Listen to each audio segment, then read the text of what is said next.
Shobhaa Day, columnist and author, is joining us live. Ma'am, thank you so much for speaking to NDTV. What are your thoughts on these allegations, which of course have been leveled against Malayalam actors and industry professionals? How do you think these cases will influence the broader MeToo conversations in Bollywood, emerging of course from Mollywood in Kerala? Well, the tragedy in this particular case is that for 4.5 years, nothing was done. Justice K Hema Commission, the report has been lying there for close to now 5 years. There was a breakaway group which was started by the women in the Malayalam film industry, completely disheartened by the pathetic working conditions, and that it was a cozy men's club controlled by 15 or 20 men who had such complete control, absolute power over their working lives and in many ways over their personal life. Now in 2017, there was an abduction and rape case in action in that case as well. So what we are seeing today is a very strong and overdue reaction to the general rot in the Malayalam film industry. But let me also say, it's not unique to the Malayalam film industry, it's widespread. It's happening in Bollywood, it's happening in the Bengal film industry. I'm sure the film industry in Kannada is not spared, because the way the system works in the movie business, it's a patriarchal system in its nastiest, most toxic form. Women seem to be completely voiceless and powerless, but things must change. I'm also extremely, in a way, disheartened is a mild word. I'm shocked that all that this powerful committee could do, the executive committee headed by Mohanlal, was to resign en masse. How does that help anything?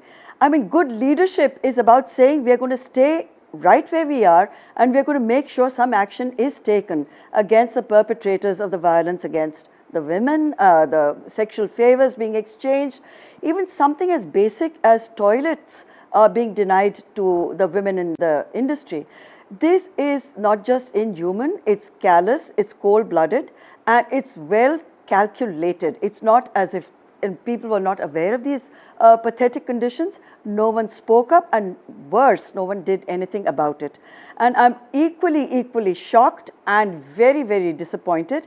Not a single strong male voice has emerged out of Bollywood. Not a single male actor of any worth has spoken against what they're seeing in the industry. I mean, they're all colleagues. It's supposed to be a fraternity. You stand by your colleagues, whether they're men or women. You speak up when you're needed to speak up. But there seems to be a sort of complicit agreement with the men in the industry across the board not to damn each other and not to draw too much focus to what has been going on and will probably go on for the next few decades, because that's what the movie business seems to not just inculcate but actively encourage. Yes, of course, you know, this culture of silence is deeply disturbing. Do you think this is essentially apathy? And why is this apathy so pervasive? Something that we saw also during the first wave of MeToo, you know, familiar noises around pitting one woman's account and experience against another. Besides this harrowing mental experience, how do you think it will go ahead? My question is, when these men resigned, you know, AMMA being disbanded, where does this entire episode head now? Is there no will to correct the processes, or do you think it's just about getting the optics right? No, I don't accept that there's apathy. I think this has been a turning point. I believe it is the tipping point, because these kind of conversations we didn't hear for at least the last 5 years. And what has been tabled is not news. It's not something that the Malayalam film industry didn't know.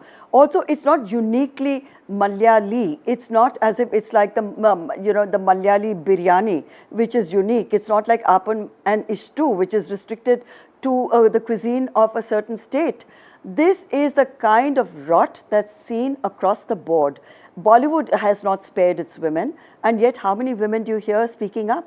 How many women are you hearing from, the Bengali women have of course voiced their grievances much more emphatically, but where are the big stars from Bollywood who have, they didn't even as much as say, we stand by with the people who are the victims, we stand in solidarity with the victims of these atrocities which have been going on unchecked, unabated, and it's all because of the men in the industry who call all the shots. Now, till that equation changes, I don't see really much changing, because the money is controlled by the men.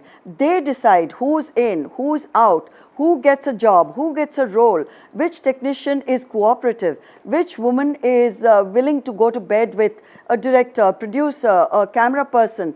If not, if she's seen as a troublemaker, if she's seen as a woman who will stand up for her self-respect, she's out, which means we are rendering a group of women who may be completely qualified, even the technicians, qualified to do the job, but will be discriminated against in this fashion because they are not willing to trade their bodies for a role or for a job. You are impacting the work environment in a way that you're leaving out women in this manner from earning their livelihood. This is unforgivable, and unless action is taken, and that action should be taken at a tribunal level, there should be a much more serious attempt to go into what has gone wrong, and a very, very serious attempt to make sure that those who perpetrated this will be punished, and that the law must take its course. We can't just sit back and say, oh, this is going to be a lot of noise, and eventually the noise will disappear and go away. It's time for action, and I hope and pray that a person of Mohanlal standing is not going to just sit there and say, I've resigned and therefore I'm washing my hands off this. Oh no, you can't, my friend. It is your battle as much as it is the battle of all the women who have been victimized over the years. So stand up, be a man, tell your other team members, the executive committee, to take responsibility and help those who are at the receiving end of what we've seen over so many decades. Shobhaa, they always expected you to be so clear and direct, so thank you so much. My last question to you, ma'am. Of course, none of the successful Bollywood women actors have also spoken out. We haven't seen any kind of women collective emerge, from Bollywood perhaps. That could have happened. So are you of the opinion that this is some kind of a vicious circle where nothing will finally happen? Don't expect that kind of response from Bollywood, because they've always been very selective about who they support and who they choose to ignore and shut their eyes to what's going on around them. I mean, they won't do it for their own colleagues in Bollywood. Why would they even bother with the women who are suffering in the Malayalam film industry?